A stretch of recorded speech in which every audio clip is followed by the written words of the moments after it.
The emissary from above sits across from me at the guardhouse's small table and picks at its fingernails. Or I think it does. It looks like it has fingernails, but every so often, the emissary's form sort of twitches, and I'm not sure what I'm looking at. An angel? Devil? Person? Fae? Troll? It's like everything that exists is inside this creature. I can't even tell if it is male or female. Emissaries from above have that androgynous vibe about them. Again, even though I'm not certain that the emissary has fingernails, it's picking at something. And since it's from above, I let it be and don't ask it any personal questions. So, you heard my podcast? Really? It looks up from its fingers and fixes its perfectly black eyes on me.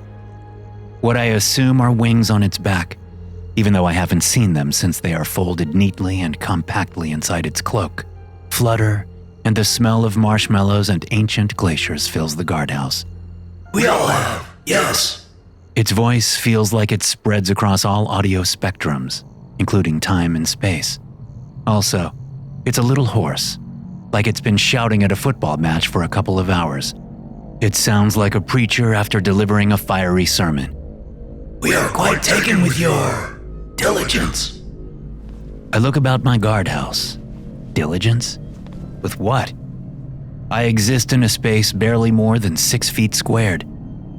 The small table and 2 chairs are the only pieces of furniture allowed in the Watchman's house. It's called a house, but it's really nothing more than a shack, a simple guardhouse. The table and 2 chairs, a standing desk by the sliding door in the window, a cabinet bolted to the wall, a telephone bolted up next to the cabinet, and an ever-changing picture of the city's mayor on the opposite wall. This term, it's Mrs. Dunwhipple, a reformed banshee trying to stop the feud between the goblins and the kobolds. The violence has spilled out from the alleyways and basements and onto the streets of the city. I heard that last week, an entire family of pixies was brutally killed in broad daylight as a gang of kobolds and a pack of goblins went at it. But that can't be right, or I would have seen at least one member of the family in the procession of the damned, the nightly walk that the condemned spirits of the dead take to and through the gate. The gate to hell, to be clear. I look out at the handful of torches staked on either side of the gate. The flames sputter and dance in the night to an unheard, unfelt breeze that never stops. Mist flits about, floating here and there. I always think the mist needs to make up its mind when I stare out the window and watch it perform its aerial acrobatics. But it's not the same mist that appears when the procession of the damned arrives. That stuff is like pea soup. This mist is more bits of cotton candy bouncing around, playing tag. Done staring at the mist, I take a seat and wait, which is most of what I do as the Midnight Watchman. Wait. Do you like working here? It waves a pale hand about. In this tiny space, shepherding all the lost and damned souls through that gate and into that place? I shrug and straighten my watchman's coat. The brass buttons and gold braiding shine even in the dim light. I reach up and tip my watchman's cap back. I suppose. I gulp and try to be positive. After what I did, I think I'm getting off easy. Is that what you believe? That this position of yours is getting off easy? It could be worse. It cocks its head and drills into my soul with those pure black eyes. I suppose you will find out in the end, but not until your replacement arrives and your name ends up on the checklist. I glance at the clipboard on the standing desk. The names change every evening, whether they are damned or simply travelers or guests seeking to gain entrance through the gate and onto the road to hell. If your name isn't on the list, then you do not go through the gate. It's one of the 15 rules for the Midnight Watchman. I look back at the emissary and frown. Yeah, well, that's the job. I'm the Midnight Watchman, nothing else. But that is not true. The emissary leans forward, steepling its possibly fingernailless fingers. You had a name before you became the Midnight Watchman. Do you remember what it is? No. I say that with complete confidence, not a tremble in my voice or waver in my soul. I am the Midnight Watchman, nothing else. That is one of the rules, yes? One of your Watchman's rules? How many are there? 15. And you know them all? I must in order to be here. The 15th rule is that your shift ends when your replacement learns all of the rules. I learned the rules, so I took over. And the other rules? I shift uncomfortably in my chair. Why are you here again? Because of my podcast? It nods. You really get my podcast in the above? It nods again. That's wild. I honestly didn't think anyone could hear my podcast at all.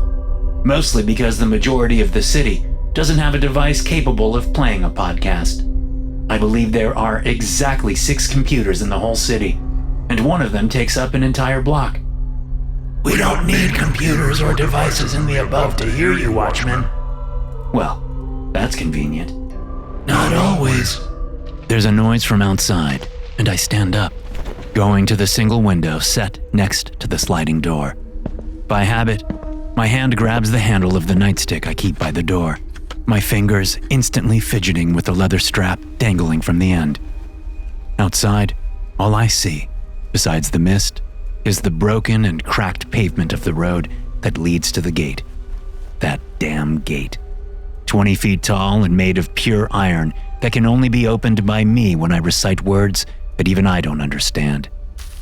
The noise comes again, and I scan the darkness.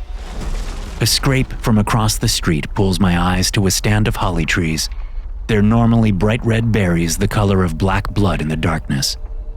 You want to hear the rules? I don't take my eyes off the holly trees, but I know the being behind me has nodded. Fine.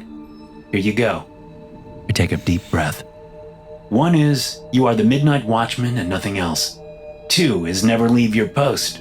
3 is, if you hear or see something, you count to 12. Wait and observe, then investigate. 4 is always keep your nightstick with you when you leave the watchman's house. 5 is 3 warnings, 3 questions. 6 is no mercy, no second chances. 7 is assume nothing. 8 is anyone inside the guardhouse has sanctuary. 9 is report violations immediately. 10 is once an attack happens, all bets are off. 11 is always tip the delivery wraith. I laugh. That's an important one. Are the branches of the holly tree moving? I narrow my eyes and focus, ready to count to 12. And the rest? Right, yeah. 12 is deal with your issues. 13 is do whatever it takes to protect the procession until it passes through the gate. 14 is only those on the checklist are allowed through the gate, no exceptions. And you know what 15 is. Is your podcast how you cope with the 12th rule? Deal with your issues? Could be. I never thought about it that way.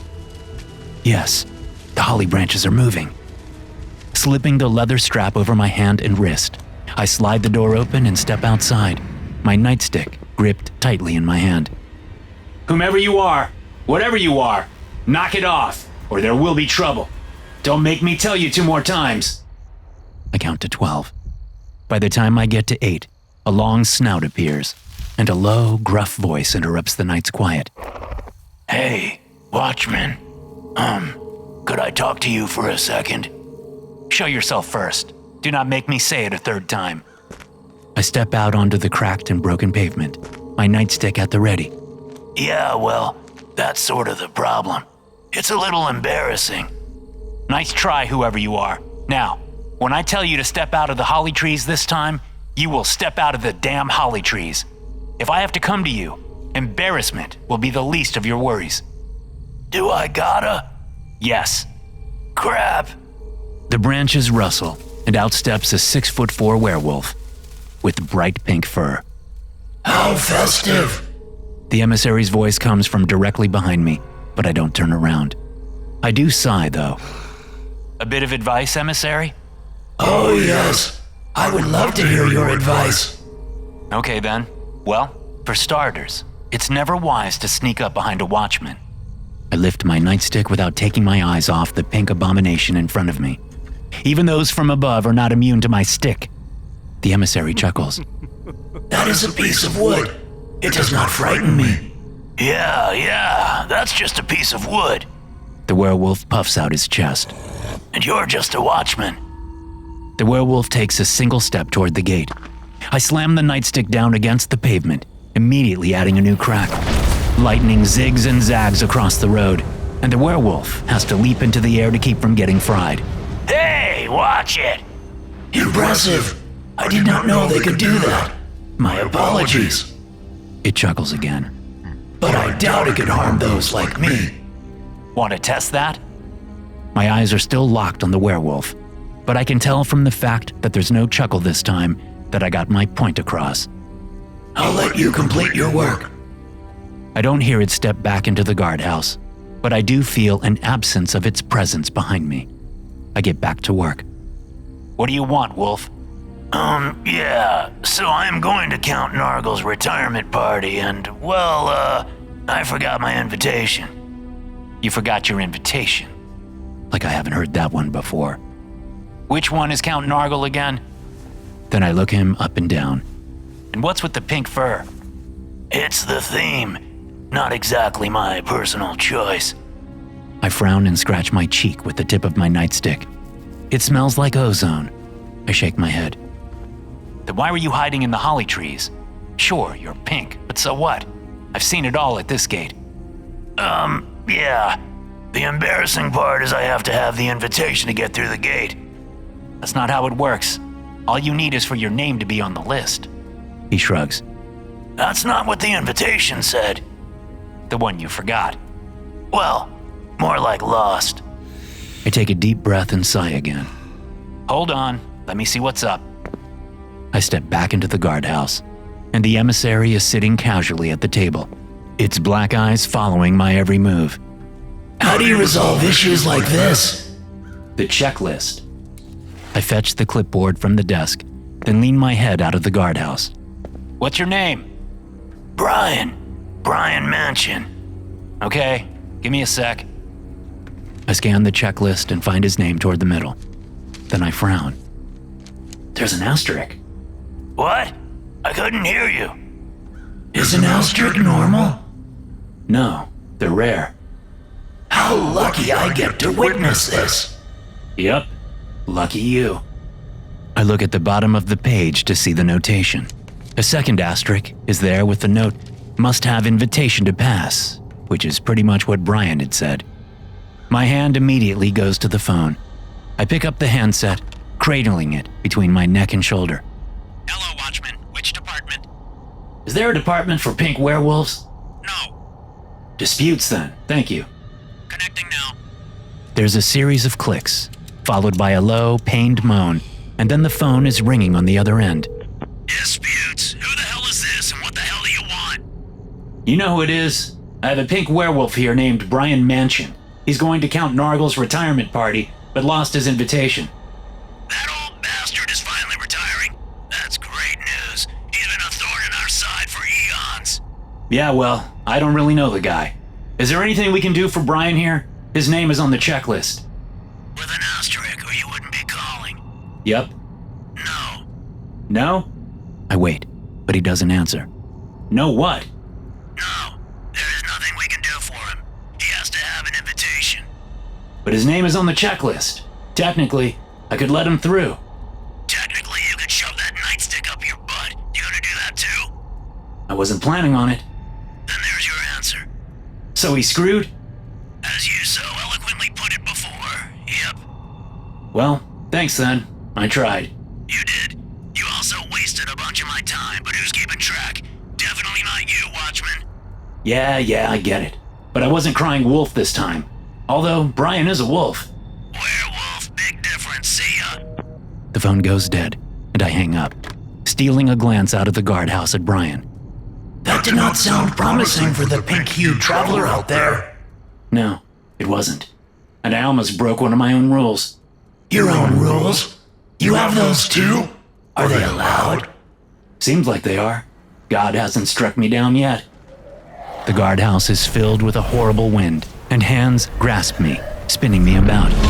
The emissary's face is close to mine, and I can smell rot and decay on its breath. Do not take his name in vain, ever. The wind disappears, and I'm standing by myself. The emissary is once again seated casually at the table. Its brow lifts. Is there a problem, Watchman? I catch my breath and let my heart slow its galloping beat before I respond. Do not ever do that again. When you are in the Watchman's house, you are under the Watchman's authority. You are also granted sanctuary. That sanctuary leaves the second I say so.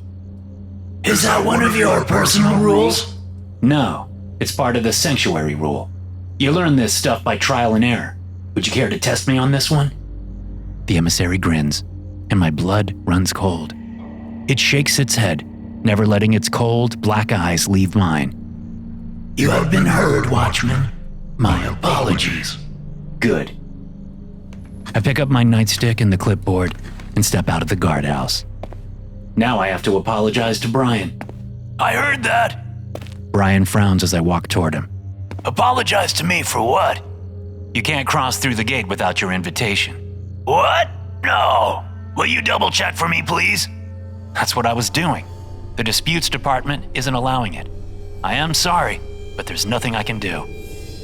He takes a couple of steps, looks around to make sure no one is listening, which is stupid, because in the Grove, everything is listening, and he leans in like he has a huge secret. So, is there anything I can do to help grease the wheels a little? Grease the wheels? You mean a bribe? What? A bribe? He rocks back, shocked. No, of course not. That'd be illegal and unethical and maybe could work. The Midnight Watchman cannot be bribed. Oh, too good for a little extra scratch, are you? I am the Midnight Watchman, nothing else. I never leave this post. Where would I spend the bribe? The Wraiths deliver all kinds of stuff. Order something nice. I have no way to order anything. My phone connects to the city only. Don't you got some podcast or something? How do you get that out there? You've heard of my podcast? Everyone has. That's why I chose this gate instead of one of the other ones. You seemed chill, man. I am chill. I also can't be bribed. Sorry. Well, crap. He balls his fists up and slams them against his pink thighs. Crap, crap, crap. Now what do I do? Go look for your invitation. I see the look in his eye and shake my head. And don't try to go to one of the other gates. You've already been flagged. I look down at the checklist, and the asterisk next to Brian's name is bright pink like his fur and 3 times larger than before. Yeah, they'll notice you. Damn. Okay. Well, you tried, right? He reaches out, probably to pat my shoulder, then looks down at my nightstick and withdraws his hand. Smart move.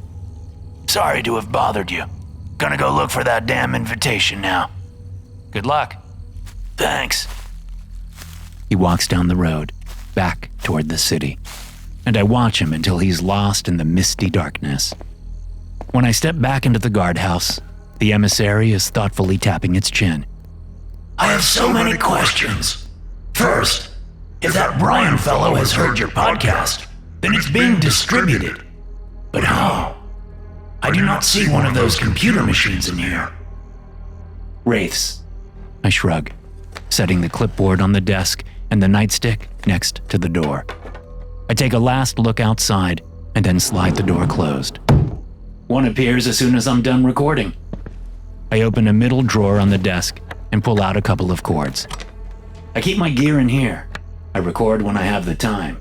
Some nights are quiet, and the procession of the damned is all I deal with. Other nights are busy, and I'm putting out literal and figurative fires for hours. Interesting. Very interesting. It holds up a finger. Earlier, when you recited the 15 rules, you did not mention bribery. Yet outside, you said the Midnight Watchman cannot be bribed. Is that one of your personal rules? No.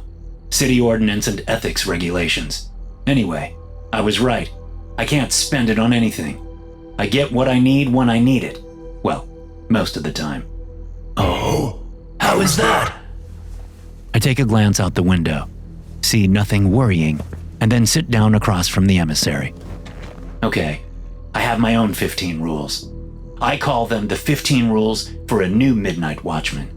When my replacement arrives, I plan on giving him or her some serious advice that I wish I'd gotten before I took this job. I wince and clear my throat.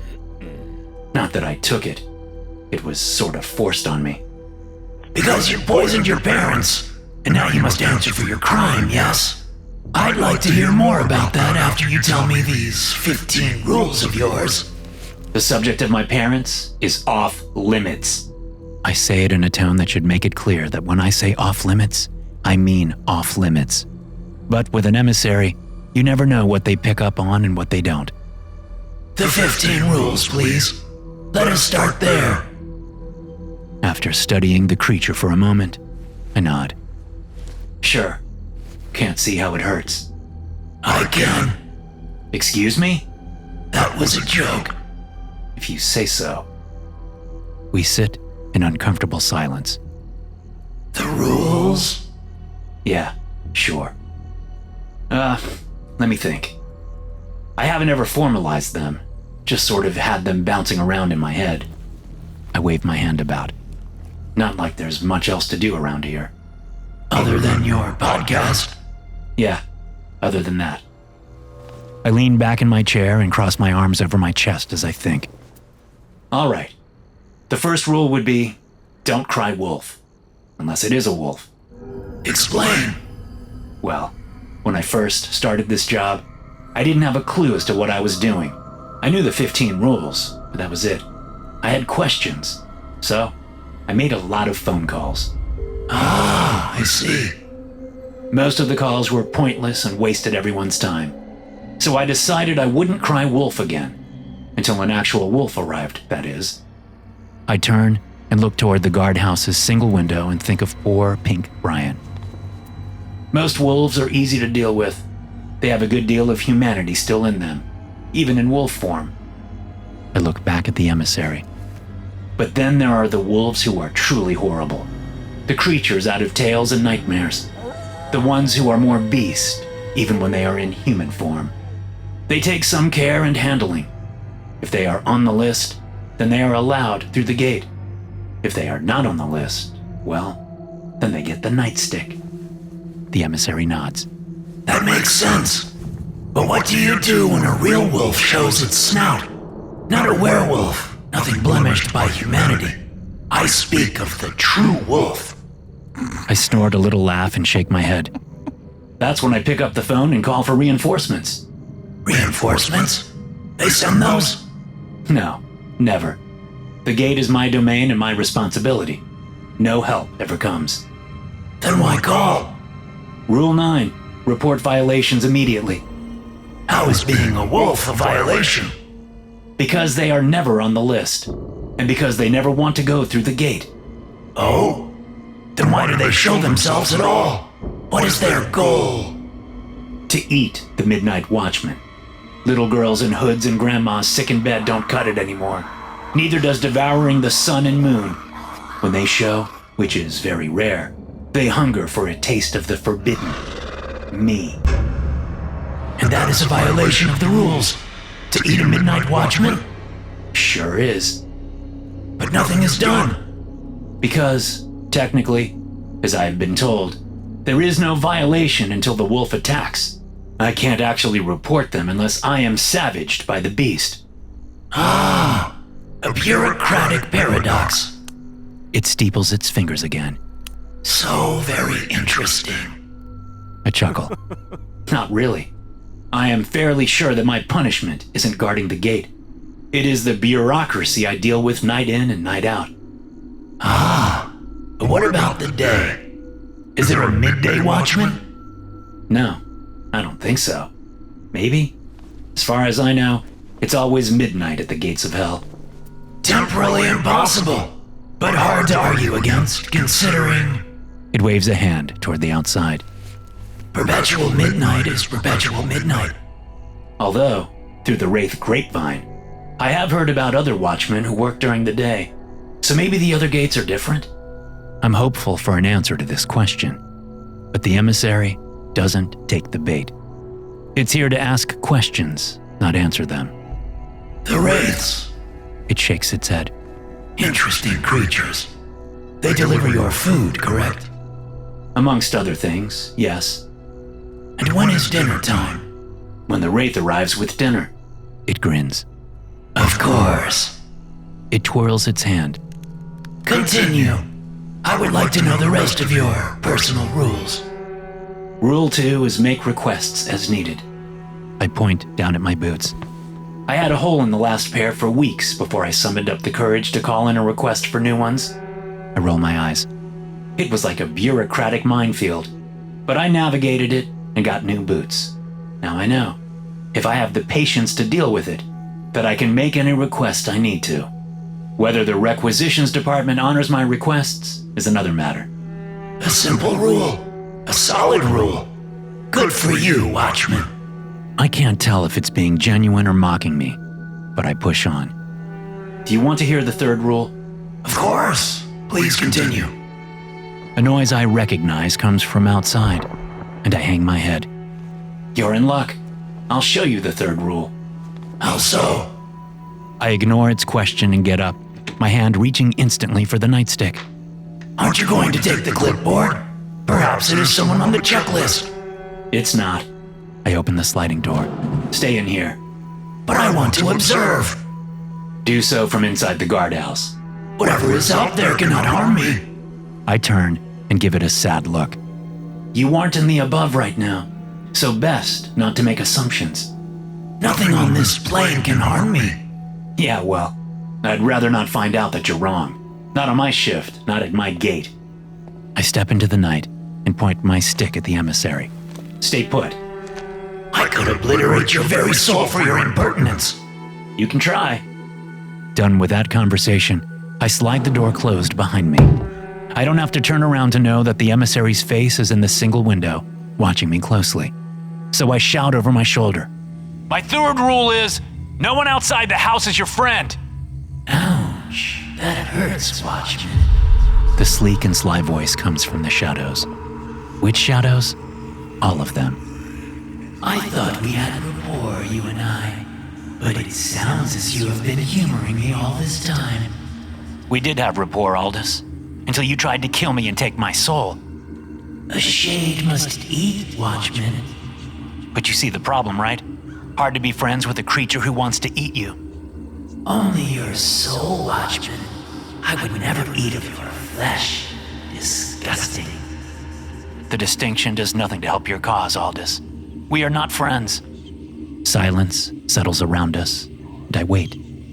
With a shade, there is no action because they do not exist.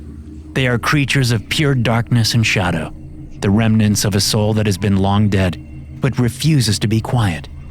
A soul that has slipped through the cracks, escaping the below in hopes of attaining life once again.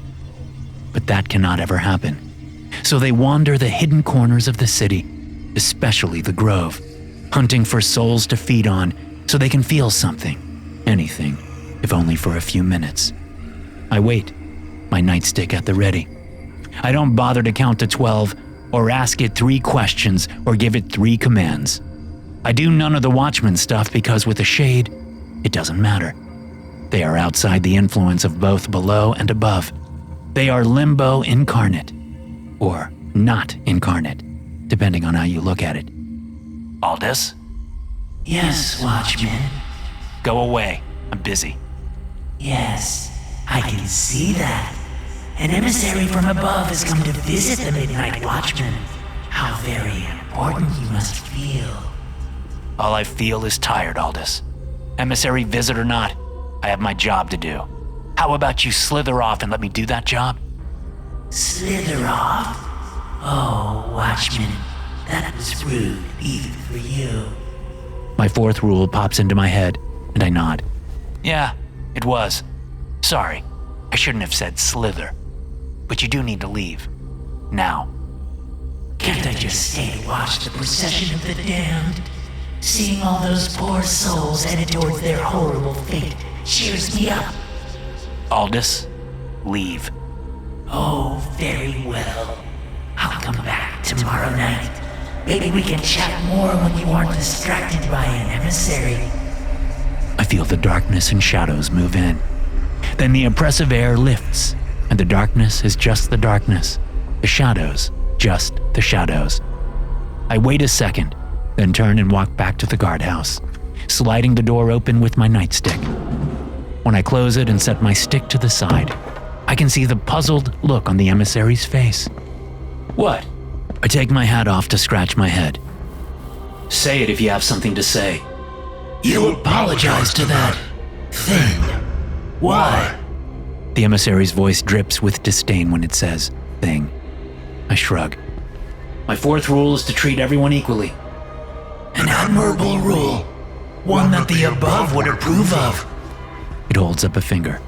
Yet, you didn't treat it equally, did you? No, I did. It shakes its head. I'm afraid not. I did not hear you count to 12, or ask it 3 questions, or give it 3 commands. That violates rules 3 and 5, yes? You could also argue that I violated Rule 6, too. No mercy, no second chances. Its finger goes to the tip of its chin. Yes, you violated that rule as well. Is there a punishment for violating rules? There is, but I didn't violate any rules. The finger leaves the chin and is wagged at me. No, Watchman. You violated 3 rules. We have established that. I laugh and take a seat across from him. No, you only think you've established it. You haven't. I didn't violate any rules, because when it comes to a shade, the rules are flexible. Flexible? That is not how rules work. Above is very keen on rules, so I know this implicitly. I laugh again, and this irritates it.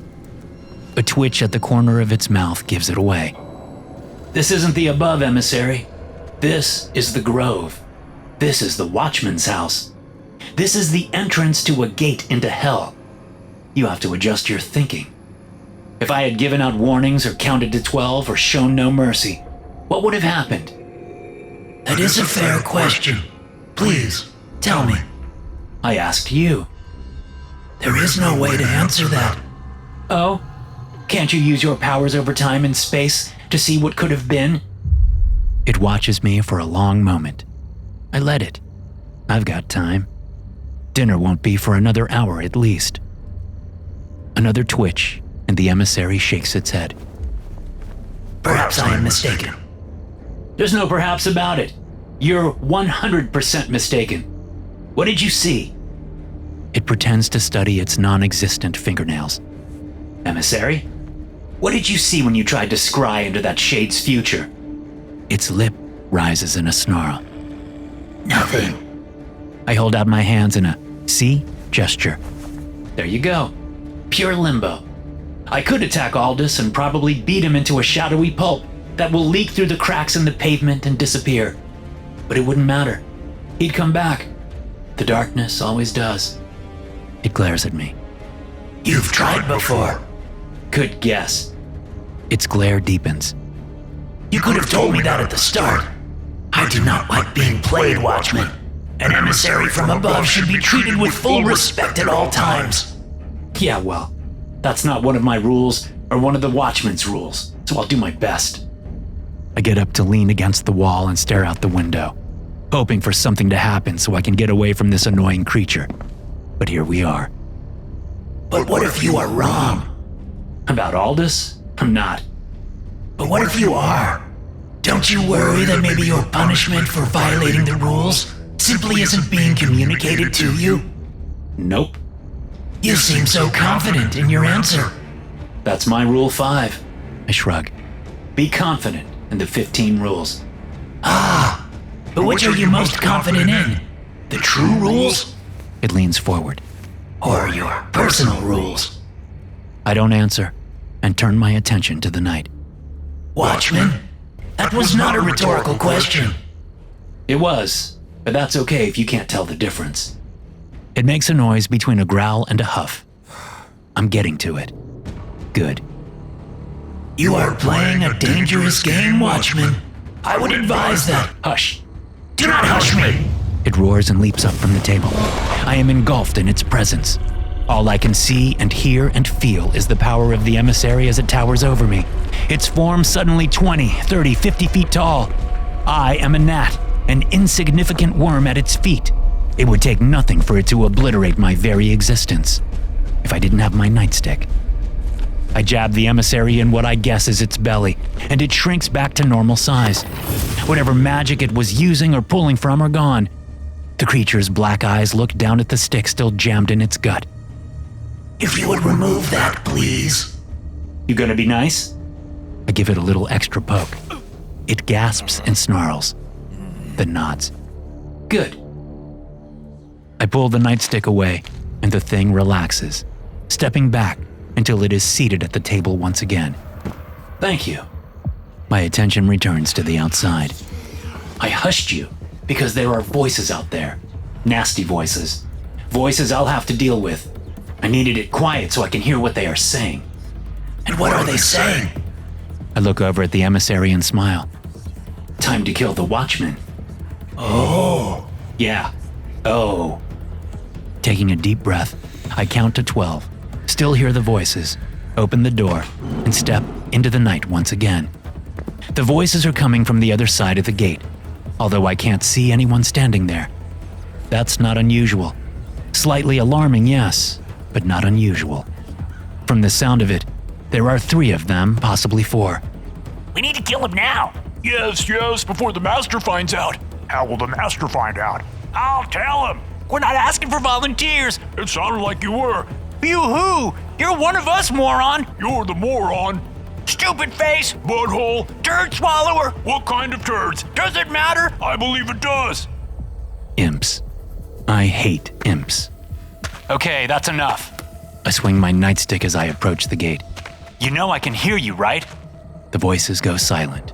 Then, No, you can't. Yeah, because we're invisible and on the other side of the gate. So bugger you.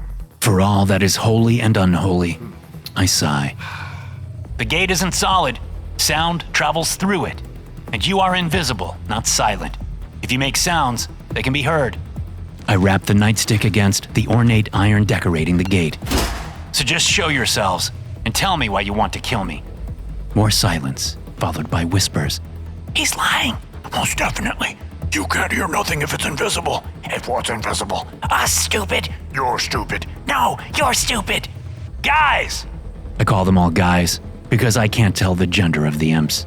Do imps have genders? I'll have to annoy the identification department with that question. Stop talking and tell me why you are here. If we stop talking, how can we tell you why we're here? Not that we're gonna tell you. No way. We came to kill you, not tell you why we're killing you. What he said. I smack the gate again and see a flash of red over by the side of the road on the hell side. Definitely imps. Nothing is that color of red in hell except imps. I'm guessing you boys work for one of the noble demons? A duke or count or something? Oh no, he's guessed it. He didn't guess Jack Squat. Jack Squat moved to purgatory, you know. He did. Not that Jack Squat, you fools. How many Jack Squats are there? He means I didn't guess correctly. Jack Squat means nothing. I didn't guess nothing. I'm more than tired of the conversation. Not that I'd call it a real conversation. So I raise my hands up over my head and begin to recite words I don't understand. The gate practically glows as it prepares to open. He's coming for us! Run! In their panic, the imps reveal themselves. All of 3 feet tall with primary red skin, the imps' eyes are yellow slits in their pug-nosed faces. Tiny horns adorn their heads. Each has a pointed tail and a forked tongue. Classic imps. I lower my hands and stop chanting. The gate stills itself, returning to its normal, dull-hued iron color. Oh, he tricked us! Made us think he was gonna open the gate. The bastard! The bastard! Calm down and just tell me why you want me dead, or I will open this gate and come over there to beat your imp asses. The imps, all of them, look at each other and then shrug in unison. One steps forward. You have insulted our master, Count Nargle. The imp bows low so its horns touch the ground. When it straightens, it's giving me dual middle fingers. Watchman or not, when you insult our master, we respond in force. Yeah, that's right, jerk. In force, bitch. You know you can't get to me unless I let you through the gate, right? Maybe if you had a gun or the proper projectile hex, you might be able to. But you guys don't look like firearms specialists or that familiar with projectile hexes. One imp raises its hand. I know projectile vomiting. Does that count? Can your vomit kill people? Oh, yes, most definitely. Huh, okay. I'll keep my eye on you. Great. That's not great, idiot. You're the idiot. I smell something off and it ain't me. Guys, shut up. They quiet down and glare at me. Could one of you tell me why you think I insulted Count Nargle? He's the one who was having the retirement party, right? Then it hits me. Is this about Brian Mansion losing his invitation? Brian Watchman? Don't know no Brian Mansion. Brain muck? You got brain muck? Oh, no. Seriously, do you guys smell something rotten? Brian Mansion is a werewolf who was invited to Count Nargle's party. He even dyed his fur pink for the occasion. But he didn't have his invitation, so I couldn't let him through the gate. Pink fur? Werewolf? Yes, that guy. We heard you talking to him. What the unholy hell is that stink? If your boss is pissed I didn't let him in, then just have another invitation sent. If he has that with him, then he can pass through the gate, no problem. It ain't about this brown Marxism guy or whatever his name is. It's about what you said to him. What a horrid thing to say. Yeah, you nasty watchman. Horrid is what I smell. I know it too. What did I say to Brian? The moment the question is out of my mouth, I realize my mistake. Two mistakes, really. First, I shouldn't have assumed no one was on the other side of the gate just because I couldn't see them. Second, demons have very fragile egos, especially demon lords. It's because I said I couldn't place them, isn't it? Disgusting. You pig. Dirty, nasty watchman. Oh shit, I know what I'm smelling. It's that.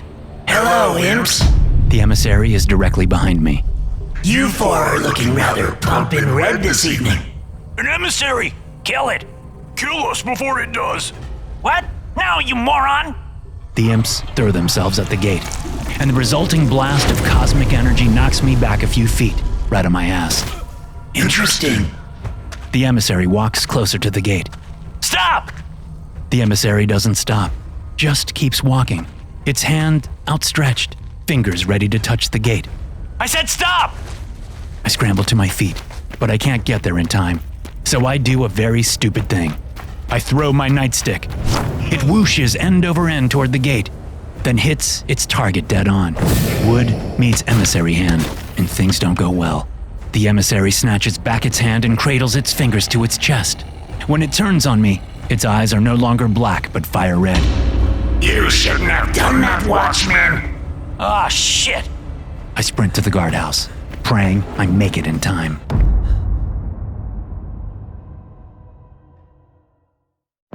Allow me to ruin the mood for just a second. You know that store-bought coffee sitting in your kitchen? It was roasted months ago, and every day it gets a little more lifeless.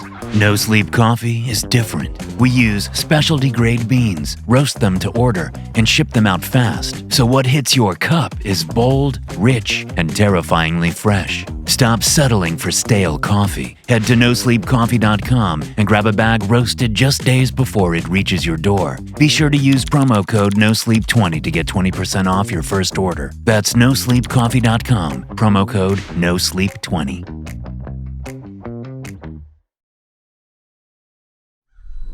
The after effects of the blast at the gate still linger in the air.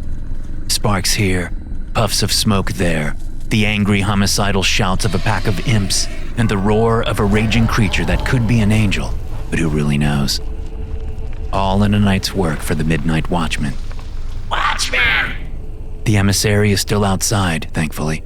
With the sliding door secure, I peer out of the single window as the strange creature from above paces back and forth, its fire-red eyes staring straight at me. You have assaulted an emissary of above. There is a price for that. And you tried to mess with the gate under the supervision of the Midnight Watchman. My hand would usually be gripping my nightstick, but that's out on the road, resting on the cracked and broken pavement on this side of the gate. A gate that a pack of imps is currently trying to gnaw through, although it's not going so well for them. I think I broke a tooth. All your teeth are broken already. Should my skin be burning? Feels like it's burning. Your skin is always burning. You live in hell. Hey, Watchman, can you open this gate for us? Sure would make killing you and that emissary a lot easier. Kill me? Kill me? I will summon the full might of above to crush you, little demons. Your existence will be wiped from... Existence? I duck down when the emissary returns its fire-filled glare on me. Your impertinence is your undoing, Watchman. I wish I had my recording gear out. I could be getting audio of everything for my podcast. It's going to be crazy hard to explain all this through just description. I ease up and peer out the window again. The imps thrash at the gate, ignoring the power surges that continually zap them back from the bars. I have no idea what magics have been placed on and within the gate, but whatever they are, they aren't slowing the imps down. As for the emissary, it's now ignoring the little red creatures and focusing solely on the guardhouse. Focusing on me. If there is a way in, Watchman, I will find it. There's no way in, emissary. Rule 8. Anyone in the guardhouse has sanctuary. That includes the Watchman. I have the power of above on my side, Watchman. I will destroy your sanctuary. Let us out. We'll destroy it with you. Yeah, totally. We'll destroy it and the Watchman and you. Idiot, don't say that! The emissary pauses. Perhaps that is not a bad idea. If I open the gate and let the horrid imps destroy the guardhouse, then that blood is not on my hands. Don't do it. You won't like what happens. It waves me off and walks toward the gate once more. The imps bounce and crash and spin and spit and spew and rage at the iron gate. Calm yourselves, you abominations, or I will not set you free to wreak havoc upon this plane. I yank the sliding door open and step out onto the road. The emissary stops and looks over its shoulder at me. Be careful, Watchman. You do not have your little stick. Then it bends down and picks up my nightstick, turning it over and over in its hands. Such a simple tool, made of a single piece of wood with only a leather strap as adornment. It's not adornment. It's how I keep it on my wrist. I hold out my hand. Give it to me, emissary. Stop all this foolishness and let's start over. I still have 10 more of my rules to tell you. Its eyes flash from red to black, then to red again. Yeah. Give the Watchman his stick. Right up the bum, or any orifice will do. No lube required. The emissary grips the nightstick with its right hand, then whacks it into its left palm. The smacking sound echoes through the night. I'll come back. Brian Mansion stands several yards down the road, a piece of paper in his pink furred claw. This looks messy. Stay right there, Brian. I'm getting it all worked out. The imps thrash at the gate. The emissary stares at me. My nightstick. I thrust my hand toward the emissary. Now, emissary. It grins, and I know things are about to get nasty. Then, breaking through all the chaos, is the sound of a small horn. A high fills the air. Then the sound of a puttering motor follows. Oh, sorry. Brian jumps to the side as a motor scooter with 100 delivery bags piled high on its back zips past him. Goes the horn again. Driving the scooter is a short, robe-clad figure. Can't be more than 3 feet tall, with its head completely obscured by the robe's hood. The scooter pulls up to the guardhouse, and the robe-wearing wraith hops off. It quickly scales the pile of delivery bags, pauses at one, grabs it out without the tower collapsing, climbs back down, then stands and waits at the open door to the guardhouse. Everyone just stares. The imps are silent for a change, although they are still bouncing about, that imp energy just boiling inside them. The emissary's eyes are back to pure black instead of fiery red, and Brian Mansion waits patiently in the middle of the road. The wraith says something in wraith, and I nod. Yes, sorry. Of course you're busy. I hurry over to the guardhouse. Here, I can take that. The wraith hands me the delivery bag, and I step inside the guardhouse to unload it. When I set the bag on one of the chairs and open the flap, the aroma of curry and coconut and spices hits me full on, and my stomach growls. Ty? Really? I don't remember the last time Ty was sent. I take the food containers out and set them on the table. Then I step to the door and hand the wraith the empty delivery bag back. Would you care to come in? Kick your feet up for a bit? It shakes its head and mutters something in Wraith. Right, yes. I know you're busy. Just thought I'd ask. I hurry to the desk and pull open the center drawer. I grab 3 broken staples and a shiny piece of glass I had found out in the road one night. I show them to the Wraith. Will this be an acceptable tip? The Wraith snatches the broken staples and piece of glass from my hand, then stuffs them inside its robe.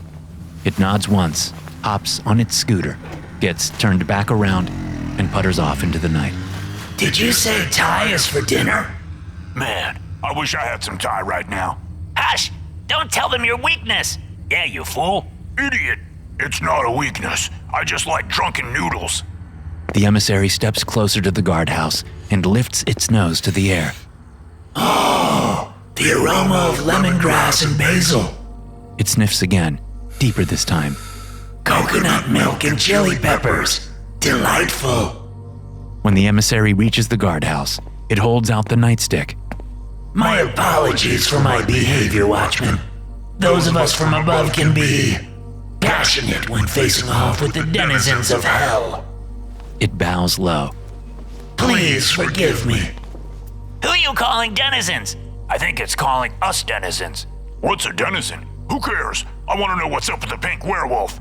Oh, hey, hi. I thought you forgot about me. He holds up the piece of paper. But, it looks like maybe the gate is closed? No, it's open. And sorry for the chaos. The emissary is still holding out my nightstick. I take it from him, making sure to lock eyes as I do it. Once the stick is back in my possession, I give it a quick test swing, then grab the clipboard and step back out of the guardhouse. I point the stick at the emissary and say, "Pull that shit again, and there will be consequences. As far as I'm concerned, you've had your warnings. I won't give you another chance." No mercy, no second chances. Rule 6. It bows its head.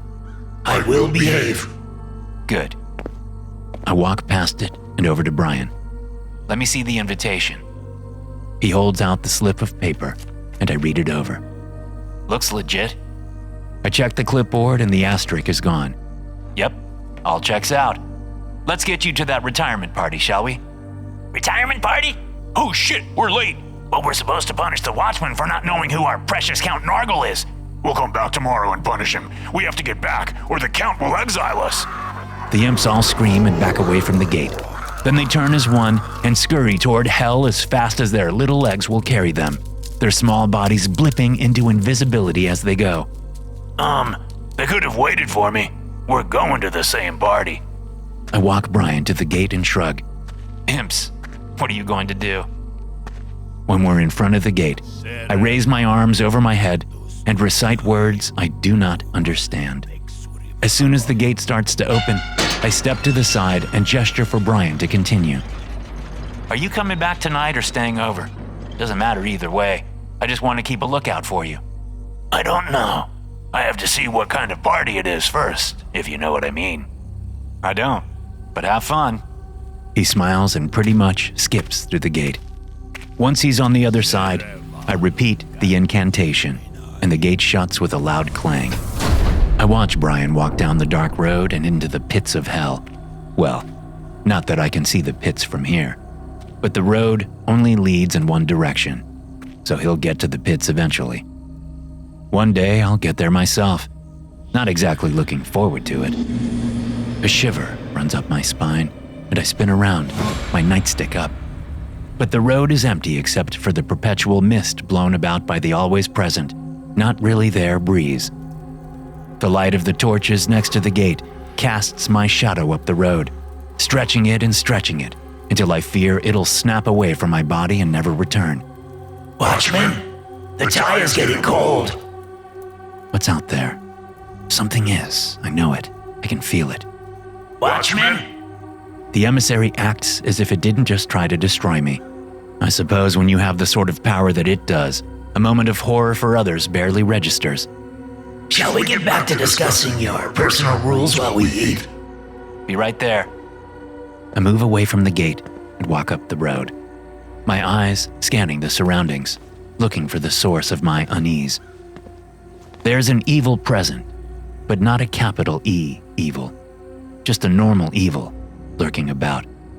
Show yourself. You aren't hiding from me. Which isn't quite true because whatever it is doing a fine job hiding from me. When I get about 30 yards past the guardhouse, I turn in a slow circle. To the right is the dead oak that the city really needs to remove before it falls over and crushes someone. It's so big that it could take out half the procession of the damned in one fell swoop. To the left is a storm grate. I pause and stare. Since when has there been a storm grate on this side of this road? That's city infrastructure, meant for outside the grove. I move closer, and the creepy feeling grows stronger. Hello? There's no response. Squatting down, I inch closer to the grate. If anyone or anything is in there, please show yourself. I am not going to try to take you out. I just need to know what's lurking around the gate is all. Still no response. I sigh. Of course, if you are intending on causing trouble, I will take you out. But it's been a rough night so far, and the procession still isn't here yet. So it'd be great if you aren't malevolent. The storm grate shimmers, then disappears, leaving nothing but a pothole of dirty water in its place. Great, just what I need. The phone in the guardhouse rings. Shall I get that, Watchman? No! I race back to the guardhouse. Bolting inside, I slam the sliding door closed behind me, then grab the phone. Hello? Hello, this is a recorded message from the city. We'd like you to know that a rake has been reported in your area. The rake is gaining power by the second as new sightings around the city are called in. Please be aware that a rake can be extremely dangerous, especially a newly formed one. It is recommended that you do not engage with the rake. Preferably, stop believing in it, as belief only feeds it. As always, feeding potentially dangerous beings is against city ordinances. All of them. All ordinances. So do not feed the rake by believing in it. That is all. Have a wonderful evening. The line goes dead, and a dial tone echoes in my ear. Maybe don't send out an auto message if you want folks not to believe in something. Trouble? A rake is on the loose. I hang up the phone, then frown at the table. How much did you eat? I sit down and pull the remaining Thai food containers to me. There's about a quarter left in each. We don't have Thai above. Sorry. I upend each container and combine the remnants of dinner into a single dish. Interesting culinary choice. The emissary sucks up some pad Thai noodles. It finishes its meal and pushes back from the table, although it can't go far in this small space. Delicious. I didn't know emissaries ate food. I take a bite of half a spring roll sitting in mixed vegetables and red curry. I also didn't know there was food above. There is everything above, but it all tastes so much better down here. I believe it's the suffering that adds a certain spice. We don't have suffering above. I'm not so sure about that, but I keep my opinion to myself. You have had an awful night, Watchman. The shade, then the imps, my disrespectful behavior, that Brian fellow. And now what is this? A rake has appeared? I shrug and keep eating. Do you get many calls like that? Warnings about nefarious creatures lurking about? It would seem rather prejudicial of the city to point out any beings or species of creature specifically. True, but rakes are different. They are a psychic manifestation of groupthink gone bad. When does groupthink ever go right? You could argue that the concepts of above and below, hell and heaven, are products of groupthink. My statement sits between us like a stray dog turd found on an expensive carpet. I'll pretend I didn't hear that. The emissary smiles at me. Its cold black eyes look toward the window. But with the general unease and misery that seems to fill the city at times, a rake is bound to happen now and again. It returns its attention to me. And what shall you do about it, Watchman? Me? Nothing. I take a bite of drunken noodles coated in yellow curry. The mix of dishes isn't half bad. Or nothing until the rake shows itself close to the gate. Didn't it already? Excuse me? That storm grate you investigated. That was the rake, wasn't it? The storm grate? No, No, a rake is tall, maybe 6 feet and pale. It was a humanoid body with long claws and wide orb-like eyes. That is the popular image, yes. But can't a rake take on any physical form? Isn't it dependent on that groupthink, that collective nightmare that manifests it, rather than some trope or legend? I sit and think for a moment. The emissary has a point. I'd never really thought of it that way. I stand up so fast that my chair almost falls over. I steady it and cross to the window, peering out into the darkness, looking for any sign of the creature. Then I see it, the storm grate. It's on the same side of the road, but has moved about 20 yards closer. It's out there, isn't it? I nod. Yeah, I'll have to keep an eye on it and see what it's up to. Do you think it wants to go through the gate? I don't see why. What would a rake do in hell that it can't do here? Oh, I could think of several things. Imagine the forms it could take when tapped into the collective consciousness of evil that hell represents. That's a terrifying and sobering thought. I shake my head, but none of my concern. If the storm grate is the rake, and it gets too close to the gate, then I'll deal with it. Right now, I want to finish my dinner. And tell me the rest of your rules at the same time. I sit and nod. Yeah, sure. What rule are we on? You know what rule, Watchman. I roll my eyes. How about you tell me? I want to see if you are paying attention. Test? Are you testing an emissary? Very well. The first rule of yours is do not cry wolf, unless it's a wolf. The second rule is to make requests as needed. Third is outside the guardhouse, no one is your friend, which, if I am being honest, is a horrible way to go through life. So is being saddled as the Midnight Watchman, until sometime in the unknown future, my replacement arrives. Good point. Yes, let's see. The fourth rule is to treat everyone equally, which you certainly did with me out there. Hence my third rule. Touché. It rubs its chin for a moment. And the fifth rule was?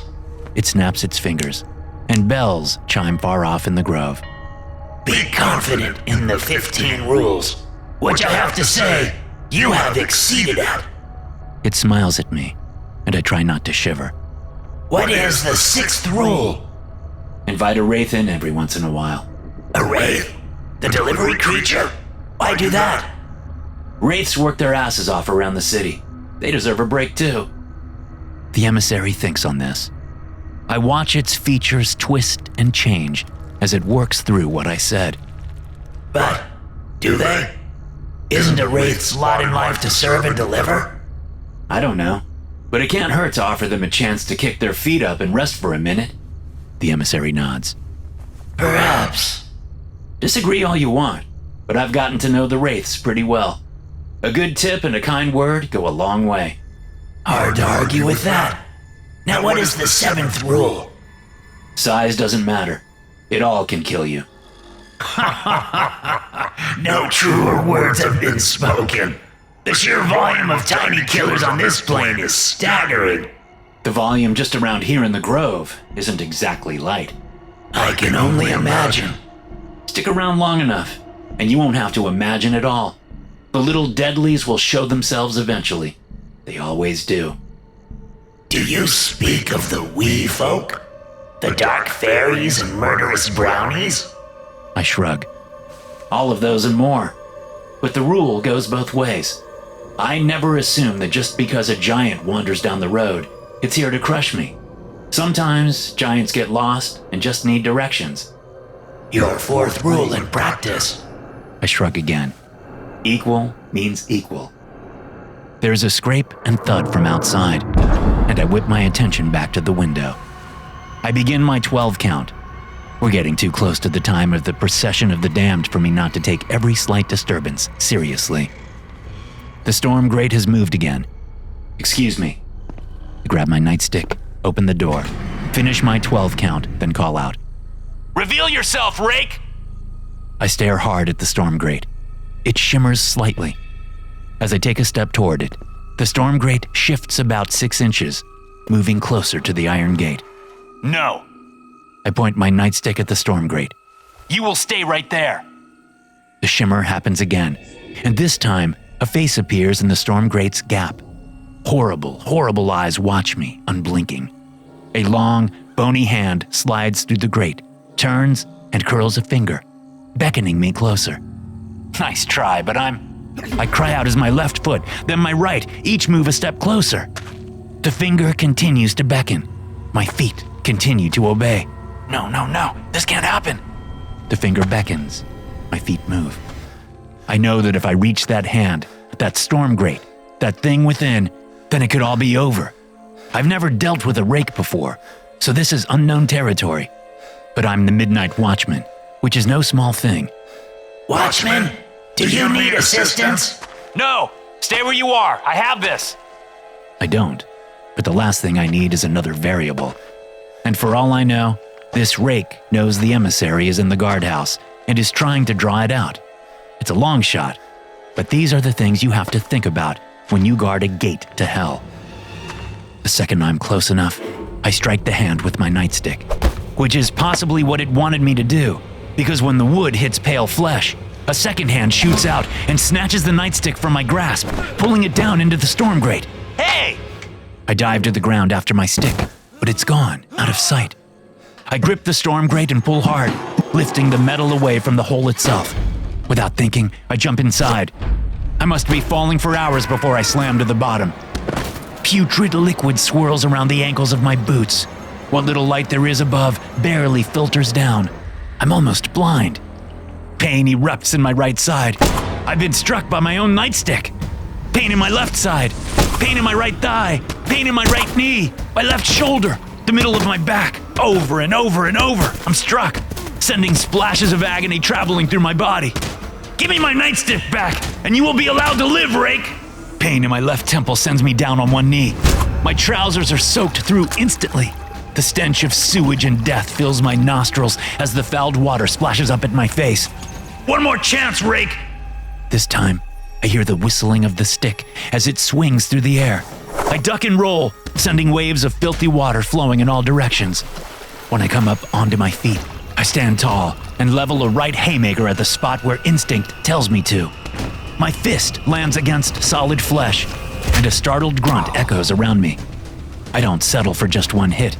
Focusing on the place where the grunt came from, I swing with my left, my right, bring my knee up, throw a headbutt, again with the left, then right again, left, kick, knee, punch, scratch, bite, tear, rip, shred, kill.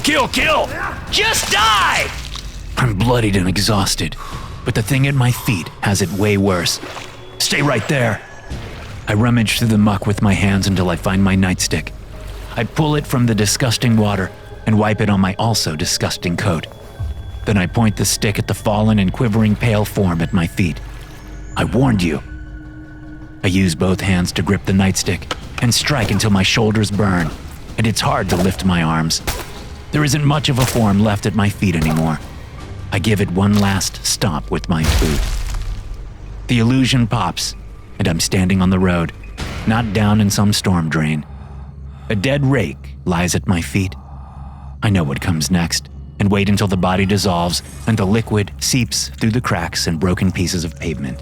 Did any of your rules apply to that spectacular showing of brutality? The emissary stands at the guardhouse door. I strip off my soiled coat. Yeah, rule number 8 is sometimes you gotta kick and punch and bite. I walk to the guardhouse and step inside, pushing past the impressed emissary. Tossing my coat over the back of my chair, I undo my cuffs and roll up the sleeves of my shirt. Then I take a deep breath and pick up the phone. Which department? No hello? I just beat a rake to death with my bare hands, so maybe have a hello ready. Hello, Watchman. Which department do you need? Laundry. You are not due for laundry for another week, Watchman. Which part of beat a rake to death with my bare hands didn't you hear? There's silence for a moment, then... A delivery is incoming. They hang up. You? Your organization isn't very respectful of your position, is it? They respect the position, just not the person holding it. I sigh and fall into my seat, exhausted, with no rest in sight. because you are not here for your bravery, but for your sin. Something like that. Tell me about poisoning your parents. My eyes go wide, and I jolt in my seat. What? No way. That's not for you to know. How about we move on to my 9th rule? Want to hear that? I do, but I also want to. Don't stare. It's rude. That's my 9th rule. It's a good one to live by, because everything and anything comes walking, crawling, shuffling down this road to the gate. If I stared at every strange thing, I'd never be able to do my job. A good rule for all to live by. I find staring rude as well. I don't argue over the fact that I haven't seen it blink once, and all it seems to do is stare at me. With eyes like its, I'm sure the definition of stare is different for it than it is for me. But let us pause with the rules for now, Watchman. Tell me about your parents' deaths. No way. It sits. It waits. Seriously, that's not something I talk about. Not on the podcast, not to any department I call, not to the Wraiths, and not to you. It sits. It waits. I'm not kidding. The subject is off limits. It sits. It waits. Talk about staring. Fine! I put poison in their food order that had been left on the steps. They died horribly, suffering through hours of agony as their bodies shut down and their internal organs liquefied. I got away with it for a while since the food was delivered, making it hard to trace to me specifically. Memories flood through me, and my guts clench. They blamed the delivery wraith at first, but that didn't last long. Wraiths can't lie worth a crap, so it was easy to tell that the poor guy was innocent. And you? Was it easy to tell that you were guilty? I pretty much had it written all over my face. Grief was something I could hide behind for only so long. Then the cops dragged me downtown and grilled me until I broke. The next thing I knew, I was knocking on this very guardhouse door with podcast gear, ready to interview the Midnight Watchman. My past, only a shrouded memory. Oh? Why did you have podcast gear? Was it a hobby you were already pursuing? It may have been. Everything from back then is slightly hazy. Like I lived it all in a thin cloud of smoke. The fog of guilt. I'm sorry? The fog of guilt. It is the manifestation of your conscience through memory. Okay. Maybe you're right. I don't know. Would you do it again, if given a second chance? Hey, I'm the Midnight Watchman. And according to Real Rule 6, there are no second chances. Quite right, quite right. It shakes its head, amused. But if you could have that moment of your life back, would you still poison your parents? I don't need to think about this much. I've had a lot of time to go over it again and again in my head. Yes, I'd do it all over again. But maybe put a little more thought into it so I don't get caught. The emissary draws back a little, and I see surprise on its face. You would murder your parents all over again? Yes, they weren't good people. It nods. I know. Still. I frown and eye the emissary carefully. What do you mean you know? I'm from above, Watchman. There is very little we don't know. And I would never think of coming here and interacting with you without having done my research. It was tricky since your records aren't listed under Midnight Watchman. But I eventually found your real name and read your file. File? There's a file on me from above? Bureaucracy knows no bounds, Watchman. It is everywhere. And with bureaucracy comes files. I open my mouth to ask the question, and close it quickly. I do this 3 more times before blurting. What the hell was in it? My file? What's it say? I don't need to tell you what it says. You lived it all. It wags a finger at me. But if you are asking if it says what people think of you, well, I hate to disappoint, but it's not that kind of file. Opinions are kept in a different folder. There's a knock at the door, and I slide it open, knowing who it will be. A wraith holds out a paper-wrapped bundle with a string tied around it. Thanks. I take the bundle, then grab a bent paperclip from the desk and toss it to the wraith. I appreciate it. The wraith says some wraith words, and my shoulders slump. Right now? It nods. Okay. I strip down to my boxers and hand everything except my boots and hat over to the wraith. It bows, then hops on its scooter, racing away into the darkness before I even get the door closed. Opening the bundle, I shiver in the chill that fills the guardhouse. Fresh trousers, shirt, socks, and coat are inside the bundle. I put everything on quickly, glad to be dry once again. How about we continue with your rules? I guess. But what do they matter anyway? They matter to you, and that is what I am interested in. But why? It shrugs. That is my business. Not if your business is all about my business. We will agree to disagree. All right, whatever. The 10th rule?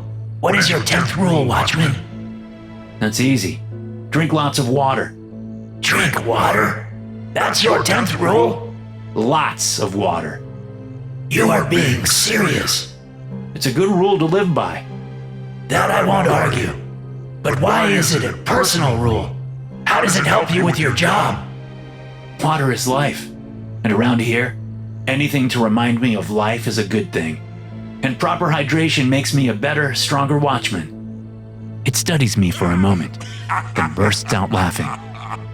I'm not sure that it's that funny. It's not. It caught me off guard is all. It grins.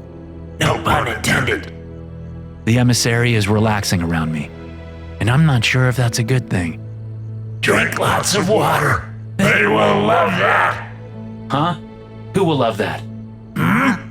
Oh, nothing. I don't press the issue. I'm too exhausted. I could curl up and take a nap right now if the emissary wasn't here. And if I wasn't required to stay awake and guard the gate and all that eternal punishment crap. Was killing my parents such a horrible thing that I had to be stuck here? They were bad people. I did the city a favor. I shake my head and snap out of that thought loop. Woe is me excuses get a Midnight Watchman nowhere. I did what I did, and I have to pay for it. Hello? Hello in there? I come to attention and hurry to the window. Victorian dress. No, wait, not Victorian. It looks more like 1970s punk. No, hold on. The emissary hisses, and when I glance at it, its eyes flash red for a brief second. What's wrong? I look from it to the woman outside the guardhouse, back and forth. Who is she? She is only a she, because that is how she wishes to present herself. That out there can be whatever it wants to be. Yet a human female is what it chooses. I swear the emissary almost spits on the floor after it's done speaking. Okay, so it's not a real lady? I didn't say that. It is simply that its true form is not what it presents as. Hello? I need assistance from the Midnight Watchman, please. Well, my rule number 4 is there for a reason. Treat everyone equally. Exactly. I grab my nightstick and clipboard and slide the door open. Be right back. The woman's attire has settled into a black fleece pullover, black baseball cap, with her jet black ponytail pulled through the back, a pair of black leggings, and a pair of black running shoes. Hey there. Sorry about the shouting. She looks about. I hope that doesn't bring anything nasty your way. It doesn't take shouting to bring the nastiness here. It all finds a way on its own eventually. Well, still, sorry. I'm just kind of in a hurry. Last-minute change of plans. Need to get to the other side of that gate as fast as possible. She waves her hands above her head. So if you can do that arms in the air thing and chant those words you don't understand, that'd be great. I snort. It's a little more involved than that. Not that she's wrong, but no one likes their work duties distilled into arm-waving and indecipherable chanting. Well, whatever it is, let's get it going, okay? I'm going to need your name first. You can't be serious. I am very serious. I tap my clipboard. The only ones who get through the gate are the ones on this checklist. And if your name isn't on the checklist, then you aren't going through that gate. Name, please? How about this? You tell me the name at the top of your checklist. She smirks. In fact, tell me all of the names on that checklist. Ma'am, I don't have time for games. Your name, please. That is the final time I ask. Look at your list, Watchman. Then you'll know my name. I'm about to raise my nightstick, but the emissary calls out from the guardhouse. I wouldn't, Watchman. Best do as she says and look at your list. A war rages in me. I should beat this woman to death right now. I have given her 3 chances, and she's refused each time. But, other than the ominous tone of her veiled threats, she hasn't really done anything wrong. I look down at my checklist, ready to see nothing new, then freeze. Every name has been replaced by the exact same name. I stare at the checklist. It's never done this before. How can this even be? But, considering the new name that occupies every line, I'm not too surprised it is happening. I bow low, taking my watchman's cap off. My apologies, my lady. I'll open the gate right away. I straighten up and hurry to the gate. A little self-consciously, I lift my arms over my head and chant the words I do not understand. The gate opens faster than I've ever seen it move. But then things tend to get cracking when Lady Death is waiting. Ma'am, again, my apologies. The woman walks past me. Is there a time I should expect you back? Or will you be returning through one of the other gates? Good questions, Watchman. I'll let you know when I have answers. Through the gate she goes. As soon as she is on the other side, I repeat my motions and words, and the gate slowly, almost painfully slowly, like it doesn't want to shut Lady Death out, closes. I watch her stretch, then jog down the dark road until she is lost from my sight. I shake my head and look at my clipboard. All the previous names have returned. When I go back inside the guardhouse, the emissary smirks at me. I am surprised there are no rules, official or personal, for dealing with an elemental such as death. I close the door and plop down in my seat. I've never dealt with one directly before. I wipe my brow. But yes, I may need a personal rule for that one. We sit and listen to the breeze that is never there, blowing outside the guardhouse. The remnants of dinner rest on the table, filling the small space with their pungent aroma. I try to relax a little, and almost do. But then the emissary asks, Is your 10th rule really to drink lots of water? I sigh and get up, stacking the to-go containers onto each other in one convenient pile. Yes, my 10th rule is to drink lots of water. The emissary looks around. I don't see any water. It arrives when I need it, just like dinner. And because of that infrequency, I drink it all when I have it. I figure if I keep drinking it, they'll keep sending it. So I drink lots of water. None of that makes any logical sense. But you are the Midnight Watchman, not I. I shrug and step to the sliding door, my hands full of dirty containers. Would you mind opening this for me? Of course. The emissary gets up and slides the door open for me. I take one step outside the guardhouse, ready to toss the containers around the back, where apparently someone or something cleans them up. I don't know. I've never witnessed it. Except that the moment my foot touches pavement, the screams begin. Ah, crap!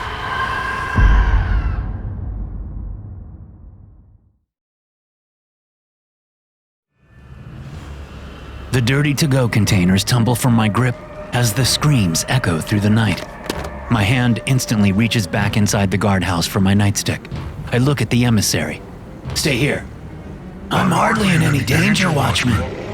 A scream so loud, so blood-curdling that the branches of the trees lining the road shake with fear. I can almost feel its force as I keep moving out into the road and away from the safety of the guardhouse. Yes, on second thought, perhaps I will wait inside. Let me know if you need any assistance, Watchman. I laugh at its offer. The emissary will have to be dragged out of that guardhouse. I know fear, and surprisingly, he is dripping with it. Which does make me pause, if only for a brief moment. What would scare an emissary from above? The screams continue, and I feel as if I'm surrounded by them, enveloped in them, like I'm suffocating in a miasma of wailing. all so thick and agonized. I hear pain and misery. I hear loss and grief. I hear longing and regret. I hear it all. Spinning slowly in a circle, I try to pin down the source, the direction, but the screams have no origin. They just are. The impossible, never-there breeze picks up, and a chill wind whips about me, pulling at my coat, threatening to take my hat for a ride. But it's the screams that go for a ride, not my hat. The wind picks them up instead, swirling them into a cyclone of terror. What are you? There is no answer. Only the screams, only the cyclone. I watch as the mist rises and joins the cyclone, and soon all I can see is a soaring, whirling cloud of screaming hell. What are you? The cyclone races back and forth across the road. I watch, my nightstick up and ready. Although what can a nightstick, even one wielded by the Midnight Watchman, do against a cyclone of screams and mist? Then it all goes silent, and a single voice says, They are coming. What? Who is coming? The words have barely left my lips when the cyclone explodes, and I'm sent flying back against the guardhouse, the back of my head slamming into the siding. I slump to the ground, landing on my ass with my legs sticking out, my head in a daze. The silence that follows is almost as oppressive as the screaming was. A silence quickly broken by the emissary when it peeks its head out of the open door. Are you all right, Watchman? That did not sound pleasant. It wasn't. I struggle to get to my feet. Cold, yet also warm hands grab me and hoist me up, then help me inside and into my chair. There you go, Watchman. Should I make you some tea? It looks around. Can I make you some tea? Is there tea? If I need tea, the wraiths will deliver it. I close my eyes, taking in a deep, soothing breath. I flex my fingers, working out some of the wooziness I feel. Then I realize that my hands are empty. I start to get up, but that's a bad idea, so I sit back down. What do you need, Watchman? My nightstick. I must have dropped it. Oh dear, well, let me fetch it for you.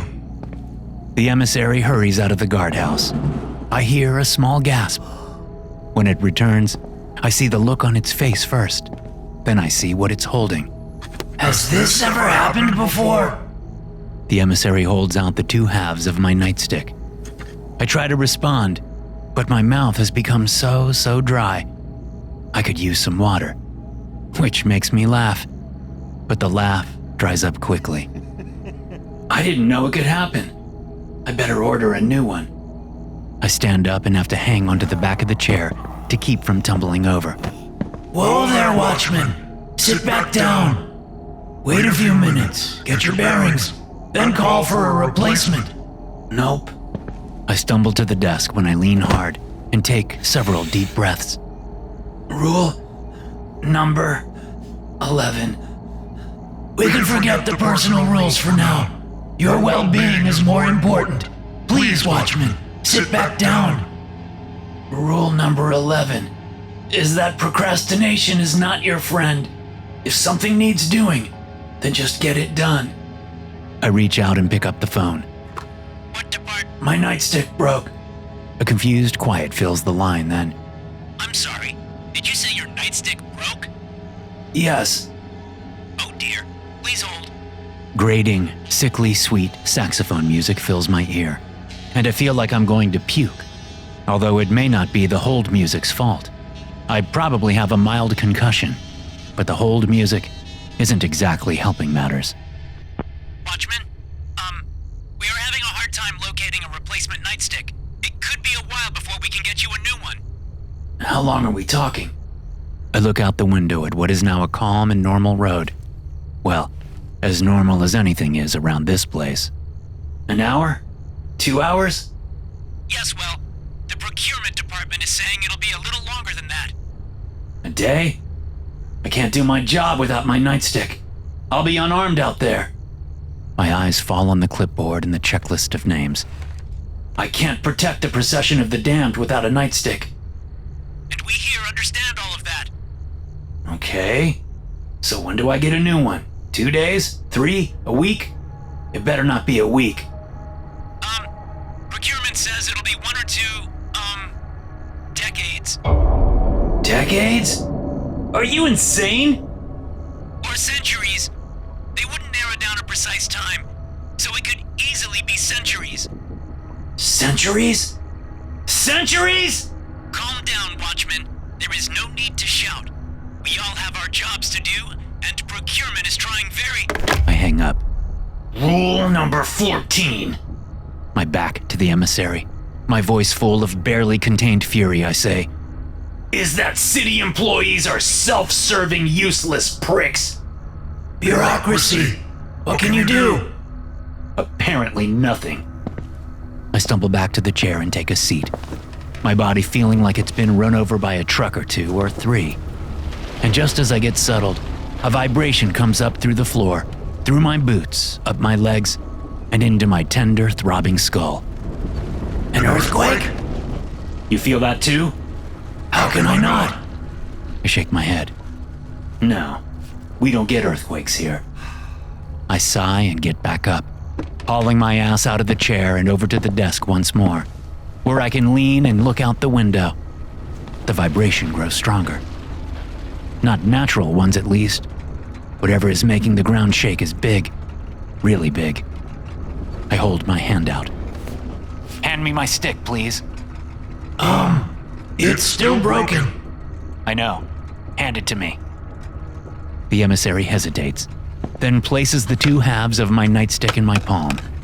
I study the halves. A perfect, clean break right in the center.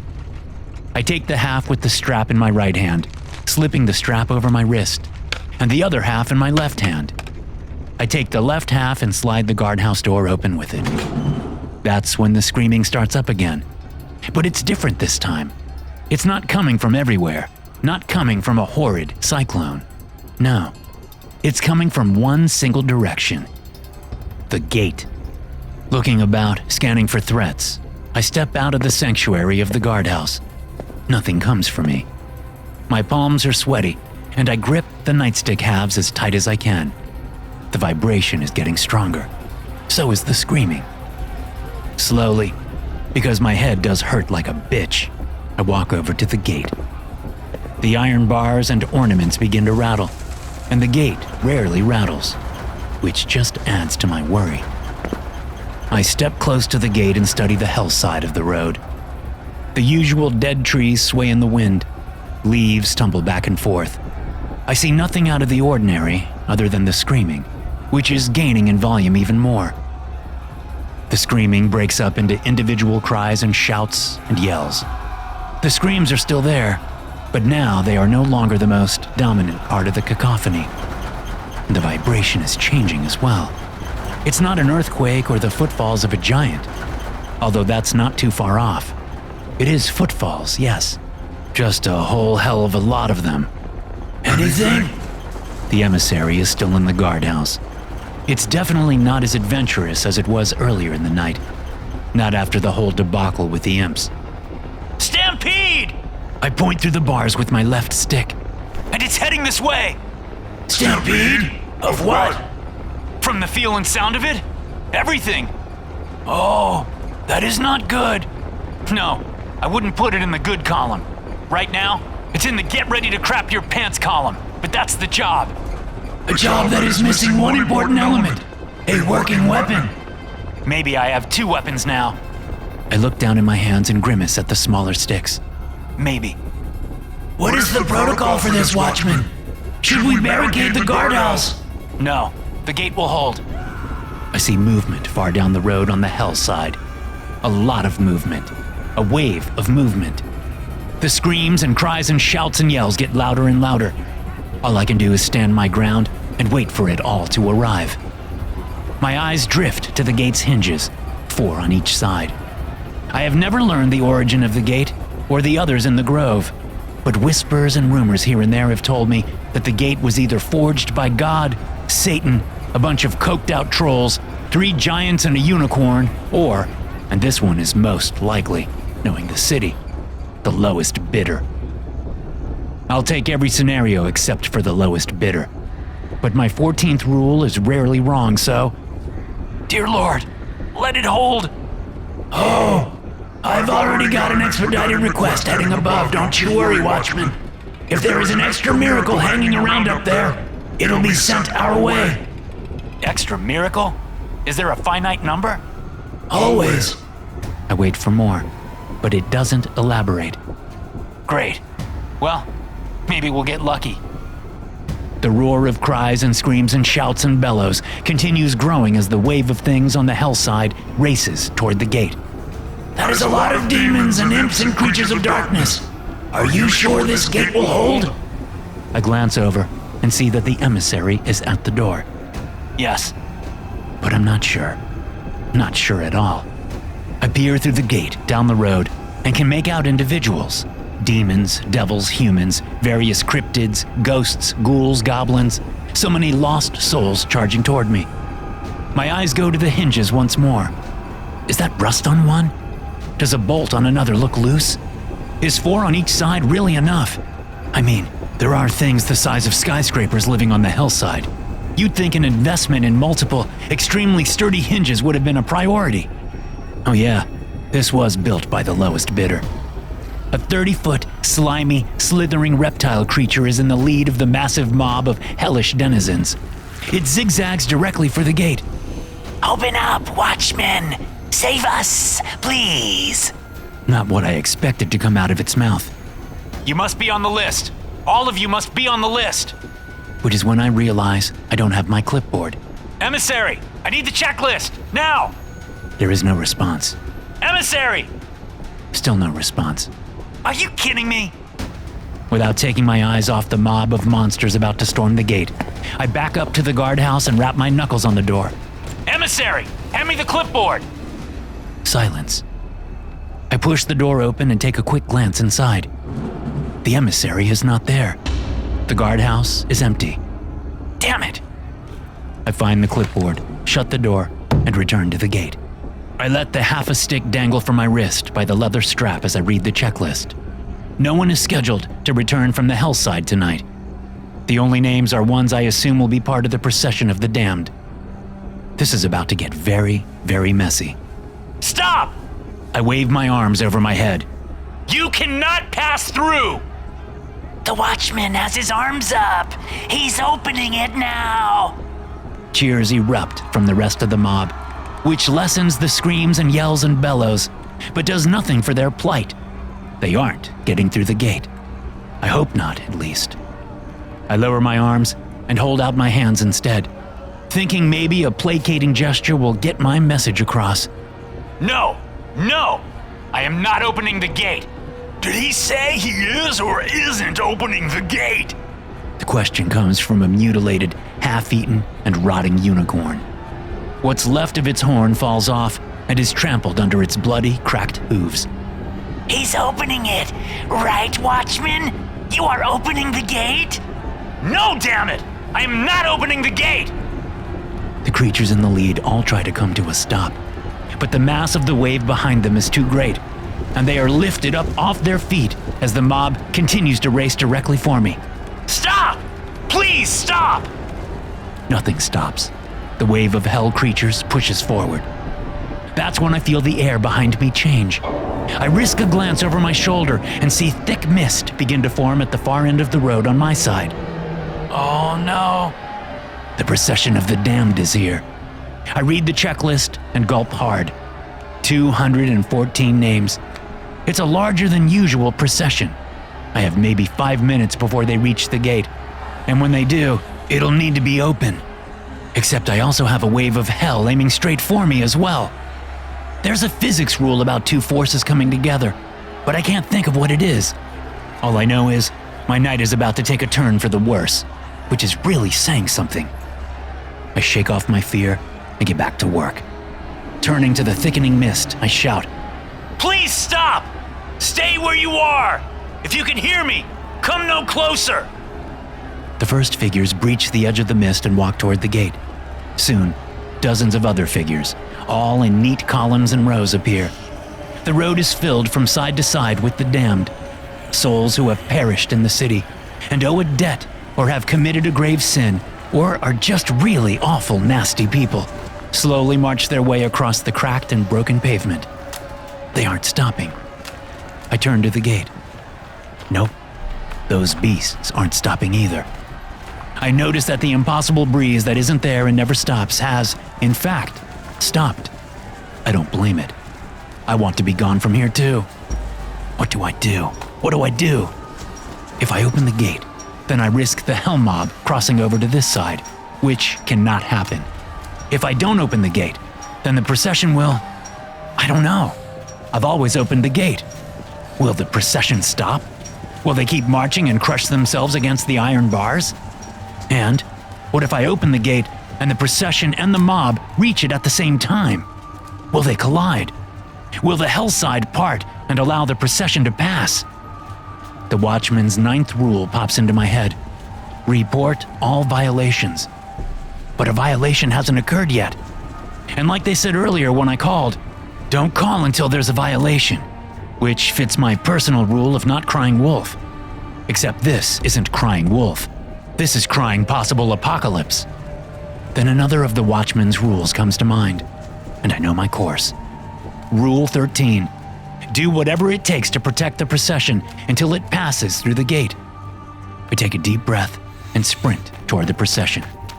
Okay, folks, I know you can't really hear me, and you have no idea what's happening, but I'm gonna make this quick so I can get back to the gate and hopefully get all of you onto the other side, safe and sound. Not that they'll be safe once in hell, but that's not my problem. I just have to get them through. As I get to the procession, names light up on my checklist. I mark them off as I see them, pushing through the columns and rows as fast as possible, trying to cover the whole procession in record time. Nancy Ballard, check. Ogdar the Smelly, check. Miss Little Spitz, check. I continue marking names and continue racing up and down the procession. Billy Bogart? Ah, there we go, check. Grabadaul, check. The late great Mr. Harry Pinsky, Lord of Envelopes. I look up and frown. Seriously, Harry? Who'd you bribe in the city to get that title on the list? I mark him off despite being highly annoyed. Name by name, mark by mark, I make my way down the list until every single name is checked off. Thanks, folks! I hurry back to the gate. The procession is about 50 yards away now. This might get dicey for a second, but as the Midnight Watchman, it is my duty to see you all through this gate unharmed. There's no response from the procession. There never is. They simply march to their horrid fate in silence. The things on the hellside, not so silent. Watchman! The reptile has reached the gate. It presses its face up against the bars and receives a nasty shock. Ow! Damn! None of you are on the list, so why are you here? I get as close to the gate as I can without worrying that the reptile's forked tongue will shoot through the bars and stab me or wrap about my neck or just lick me. Death! Death is on our heels! Death? As in Lady Death? I scrunch up my face. That doesn't make sense. All of you are already dead. That's why you're in hell. Dead? What? No! Not all of us are dead! Yeah, sure, lots of souls here, quite a few in the mob, but no, not everyone or everything in hell is dead. Huh. I didn't know that. I just assumed you were all dead. We damn well will be if you don't open the gate. I can't open it. I tap my clipboard. You aren't on the list. You'll have to open it for them. It nods its slimy, scaly head at the procession. We'll trade places. Can't do that, sorry. What? Sure you can. Just let us pass to your side when all them souls pass to this side. Even trade. It's not an even trade, because there is no trade. You are not getting through. Let us through! The creature jams its snout through the bars, and fire races across its cheeks, down its neck, and over its entire body. Ow! Crap! Ow! Ow! Ow! Pull your head back, stupid! I smack the bars with one half of the nightstick. Sparks fly, and the reptile cries out. It slithers back a few feet, shaking its scorched snout, as the rest of the flames on its body shrink and then disappear. The mutilated, rotten unicorn arrives and looks around. What's going on? What's happening with the gate? He won't open it. What? Dude, you gotta! Didn't you hear? Death is on our tails. I heard. I just don't understand why. Neither do we. She showed up at Count Nargle's retirement party, apparently invited. And the next thing we know, she's obliterating guests with the snap of her fingers. Poof, sploosh, splat, barf. She just made them not there anymore. Yeah, man, it was awful. I was sipping an abscess martini and talking to a one-armed troll when it just exploded all over me. The troll or the martini? Both! Open the damn gate! I shake my head. Sorry. The reptile and the unicorn throw themselves at the bars. Sparks and fire and lightning shoot this way and that. I duck under a good-sized fireball as it slips from between the iron bars and heads straight for me. Stop! This isn't helping! They ignore me and keep attacking the gate. More creatures join them. Nightmares of all sizes, shapes, and species slam against the bars. I take a few steps back, seriously not sure if the gate is going to withstand the force of their panicked violence. Soon, there are so many bodies pressed against the gate that I can't even see the other side anymore. They climb over each other, desperate to escape hell. The mob is so thick and large that the ones on top actually reach the crown of the gate. A creature the shape of a pyramid with short legs and muscular arms reaches over the gate. It explodes into a cloud of gray mist, which settles on those below it. Skins of all types begin to smolder. The shouts grow louder. The panic grows. More try to climb over, but end up with the same fate as the pyramid. You are going to kill yourselves, you idiots! Back off and let me get the procession through, and then we can figure this all out! They don't hear me anymore. Or if they do, they don't really give two runny shits what I'm saying, even if it is for their own good. I shake my head and turn my back on the bloody, messy chaos. The procession of the damned is now only a few yards away. Ah, damn it. I face the gate once more, my arms raised over my head. I say the words I don't understand, and the gate begins to groan. He's opening it for us. I'd shout back at it, but I have to continue the recitation of the unknown words. As the gate begins to open, creatures try to force their way onto this side. The reptile is first, and the second my recitation is over, I move to block its way. Back the hell up! I point half a stick at it. Technically, I don't have to even give you that one warning, so no, there won't be a second or third. It looks at my broken nightstick and laughs. I shove the left half up under its chin, my fist and stick bursting through its mouth, into its brain, and out the top of its skull. The reptile blinks at me, then goes still, and I pull my hand out as it collapses at my feet. The entire hell mob stops and stares at me. Dude! The unicorn shakes its moldy, nasty head. Then they all charge. All I can do is scream as I feel the procession close around me at the same time. Two great forces collide, and reality turns into a hallucination. I am surrounded by blood and guts and mist and smoke and fire and lightning and pus and ectoplasm. My fists fly out in all directions at once. Turns out, even half a nightstick can do some serious damage. I am like a whirlwind. I spin and punch and strike and kick and spin some more. I leap and tumble and roll and dive. I sweep the legs of a giant spider, then kick it so hard it flips onto its back, helpless. Other things climb over it to get at me, to get through the gate, to get at the procession. That's when I realize not everything cares about safety. Some have come for opportunity. And devouring a damned soul straight from the procession is quite the opportunity for a denizen of hell. I change tactics from trying to beat the hell mob back to trying to protect as many damned as I can. An Oni lunges for a row of damned. I leap and strike, knocking it to the road where I stomp it with my boot.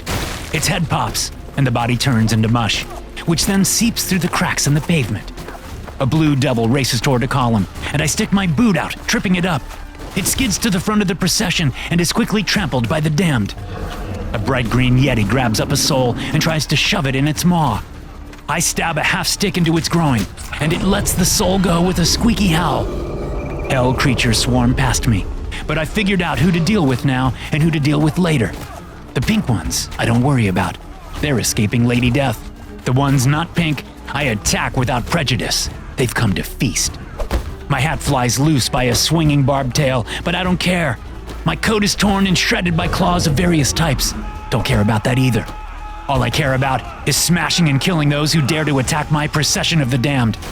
That's right, asshole! These souls are mine, not yours! You cannot have them! Everything is a blur. I move faster than I have ever moved. My fists and feet have power within them that I could never imagine. My 2 nightsticks are coated in blood, matted in fur, and dripping in pus. My 2 nightsticks? I cannot afford the glance, but I take it anyway. I am no longer holding 2 halves of 1 nightstick, but 2 fully formed nightsticks, 1 in each hand. The sight of the weapons emboldens me, and I double my attacks. Fluids fly as flesh is ripped. Limbs are separated from torsos and heads start rolling. The cracked and broken pavement is slippery with ooze seeping down through it. I glide about the road like a little Dutch boy on skates from out of a children's tale. Then my gliding stops abruptly as I slam into 16 feet of ogre. I stumble back onto my ass. It picks me up and looks me in the eye. Watchman, Johnny. Not this one! I slam a nightstick straight into its mouth and out the back of its head. It drops me, but instead of my nightstick staying in place, it remains in my hand and follows me down, splitting the ogre from its lips under its nose to the tips of its toes. The 2 halves of the ogre waver, wobble, then fall in opposite directions, spraying the whole crowd in greenish, bluish, putrid ogre blood. Half the procession is through. Luckily, once they reach the other side, the mob parts for them. Even those coming for a snack step aside. They aren't any good if they have already reached hell. I triple, quadruple my attacks until only the pink ones are left standing. Although, to be honest, a few of those may have fallen under my nightsticks. The pink mob stands there, staring at me. I'm coated in everything awful. From head to toe, I drip gunk. My right arm lifts, and I point at a pink shape. You can walk back into hell on your own or die here. There will be no second chance. I live on this side. Can I stay? A pink furred arm shoots into the air. Oh, hey Brian. I don't know. Can you find my clipboard for me? Sure. What's it look like? A clipboard. Got it. The pink furred arm disappears back down into the mob, and I hear, Excuse me. Pardon me. Hey, can you move to the left? Thanks. Nope, not it. Excuse me. Sorry. Gotta get through. Brian emerges from the mob and holds up my gore-slicked clipboard. I take it from him, shake it off, and study the checklist. Yeah, Brian, you're good. Get on home. Oh, thank the Dark Lord. Without another word, Brian turns tail and sprints down the road, lost in the thick mist. Voices cry out, pleading for me to let them leave too. But there's only one name left on the checklist. Sorry, folks. All of you back through.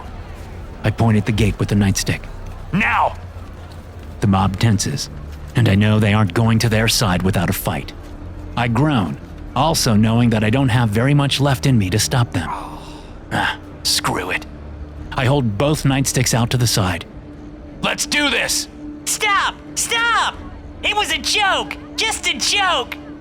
All eyes fall on a spot behind me, and I slowly turn my body sideways, trying to watch the pink horde while I also search for the source of the voice coming from the hell side. 2 figures walk past the fading procession and through the detritus of my battle that has spilled over onto the hell side, but I only recognize one of them. Lady Death. I bow my head. The pink horde shudders and whimpers. The demon lord who walks next to her looks familiar, but I can't place the name. Do you know who I am, Watchman? Yeah, of course. I know who you are. Personal rule number 13 is that when asked by a demon lord of hell if you've heard of them, you say yes, no exceptions. Too bad the emissary isn't around to hear the rule or see it in action. Then say my name, Watchman. Yeah, there is a big gaping flaw in my rule, but half the time it works. Then, of course, the name comes to me. I almost smack myself for my stupidity. Count Nargle. I don't bow my head. I'm the Midnight Watchman, nothing else. I'm not a servant of hell. Lady Death, dressed now in a black evening gown with black stiletto heels, leaves Count Nargle to his side and walks through the gate directly into the main carnage I have wrought. I don't bother checking the clipboard. Her name is on there. Oh, this is impressive, Watchman. There is no sarcasm in her voice. You served me well without serving me at all. Bravo, Watchman, bravo. I'm just doing my job. I point a nightstick at the pink horde. And my job is to lay waste to these interlopers. They are on the wrong side of the gate. No, that's my fault. He eyes the gate and takes a step forward. I wouldn't. My voice is icy and without compromise. Count Norgal stops. I have no need to enter your plane, Watchman. The demon lord waves his hands around. Too much humanity and icky life over there. The Count is correct. It is his fault that all of this has happened. He does like his practical jokes. I invited Lady Death to appear at my retirement party and pretended she was there to reap the souls, or anti-souls, of all of my guests. The demon lord rolls his eyes. I thought it would be a great laugh, but it got out of control rather quickly. Too many of your guests are still working through death trauma, Nargal. I told you that when you called. I know, but I just can't help myself sometimes. Good thing you're retired now. I jab my nightstick at the pink horde. That doesn't solve the problem at hand. Care to call your guests back, Count Nargal? If they walk back through the gate peacefully, I won't obliterate them. Everyone looks at the state of the road, then back to me. I'm good. That side looks great. Whoa, how did I get over here? 3/4 of the horde hurries through the gate to stand behind Count Nargal. But a quarter remains, and they do not look like they are going to cooperate at all. And they are all big suckers. Yes, I split an ogre in half, but also yes, I am exhausted as I've never been exhausted before. I honestly don't know if I can take them. Count Nargal, call them now. Me? They aren't mine to control. They were guests at my party, and that is the extent of our relationship. He turns to the pink ones behind him. Now, how about round 2, folks? I have 84 virgins ready to spill their blood for our enjoyment. What? You didn't say anything about virgin blood spilling. One of the stragglers jogs by me, still leaving over a dozen nasty-looking things ready to throw down. My arms are so tired. I'm so tired. I truly am not sure I can do this, 2 nightsticks or not. Then I see a shimmer, a shadow move, and an idea comes to mind. I don't know what all you guys are, but do any of you have souls? They all do. She's now in blue jeans and a tight black tee, and leaning against the guardhouse. Great. I turn to the gate as I lift my arms. Hey, Aldous, that you lurking out there? Yes, Watchman, it is I. But I was not lurking. I didn't say slithering, so take the win, Shade. Heard and understood. What can I do for you, Watchman? I'm going to close the gate. Anything still left on this side after it is shut is yours to eat. Devour those souls at will, Aldous. Is this a trick? Nope. You can clean up for me. Deal? Oh, that sounds like a lovely deal. I haven't eaten a soul from hell in quite some time. Normally, I stay away from spicy foods, but I am just so hungry tonight. Have at it. I recite the words I do not understand, and the gate begins to close. 3 of the straggling things hurry by and make it to the hell side at the very last second. I don't even bother to look at the others. I just walk my tired ass to the guardhouse. Care to come inside, Lady Death? She shakes her head. Nah, I want to watch this. Suit yourself. I slide open the door and pause. There are 2 identical emissaries sitting at my small table. I aim a nightstick at the chair closest to the desk. That's mine. Move. Watchman, don't be rude. My colleague and I are here to make you an offer that will change your life forever. Great. I close the door behind me. Outside, the screams begin. I hear Lady Death laugh. I still want my chair. My emissary, as I have come to think of it, nods at the other. It grumbles and then stands up. I slip into the chair just before my legs give out. What a night. I take my hat off, or would if it was on my head. I'll either have to find it or request a new one. Probably a new one. Plus a new coat and shirt and trousers. But that can wait. Just need a breather first. The screams outside grow in volume. as does Lady Death's laughter. Okay, what's this offer? Well, Watchman, as I have told you, we are all big fans of your podcast, My emissary looks at its colleague. The colleague nods. and we want you to come above and produce your podcast from there. From above? Yes, You want me to produce my podcast from above? yes, that's what I said. How would I do my job? Your job? Midnight Watchman. Oh, that's all just a bunch of red tape we can cut through the second you accept your offer. What about when my shift is done? I won't walk through the gate? Is this human stupid? The other emissary glares at me with its black eyes. We are offering you salvation, Watchman. Say yes and come with us now. My emissary winces. What my colleague means is this is an opportunity that will not come again. You will go to above, and you will produce your podcast, and we will distribute it to the entire universe, possibly beyond. But we're still working on the rights deal for that. I glance back and forth between them, then shake my head. Nah, I'll pass. I'm sorry, what did it just say? Did it turn us down? I did, and I'm not an it. I stand up, even though my legs feel like jelly. I'm the motherfucking Midnight Watchman, nothing else. And I have a job to do until my replacement arrives. Doing things the easy way is how I ended up here, not making that mistake again. But you'll go to hell! I shrug. Yeah, I will. And that's my penance for what I did. I have a debt to pay, and I will pay it. Is that one of your personal rules? Nope. And I'm done telling you my rules. You missed one outside, by the way. Too bad. The emissary starts to argue, but I hold up a finger.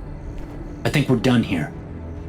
The other emissary takes a step toward me, but my emissary grabs it by the arm, and they disappear. I groan and sit back down. The screams outside and Lady Death's laughter have finally stopped. I ease into my chair and close my eyes. There's a knock at the door. Are you kidding? I get up and open it. A wraith stands outside with a tray of tea, cookies, and a large pitcher of water. Oh, wow, thanks. I don't know what I have for a tip. The wraith shrugs, looks down at the tray, then looks back up at me. Want to come in? It nods. Cool. Come on in. We'll have some tea. It nods again and enters the guardhouse, setting the tray on my table. It glances at my 2 nightsticks. Yeah, I got 2 of them. I put my finger to my lips. Shh, don't tell the city. It sticks a hand inside its hood, and I have to assume it's making some sort of zip the lip motion. Do wraiths have lips? Cool, thanks. We each take a seat, and I pour. The smell of black tea fills the house as I relax into my chair and take a sip. That hits the spot. I smile at the wraith. You ever hear of my personal 15 rules for a new Midnight Watchman? It shakes its head as it picks up its tea. I'll start with 15. I kick my feet up onto the table. You're gonna be here a while, so try to relax when you can. It nods. I point my chin at the tray. Have a cookie. Thanks for tuning in. If you enjoyed the story, be sure to follow or subscribe and share the show with a fellow horror fan. I'll see you in the next one.